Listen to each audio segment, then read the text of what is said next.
ஆவணி மாதம் பிறந்தவர் யாரு?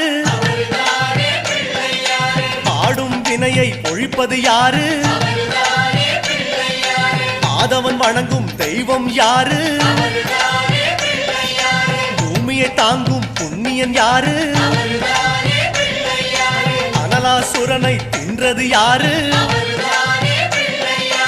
ஆணவம் நீக்கும் நாயகன் யாரு? முப்புரி அணிந்த மூலவன் யாரு? அவரும் வாழ்வது எங்கே கூறு?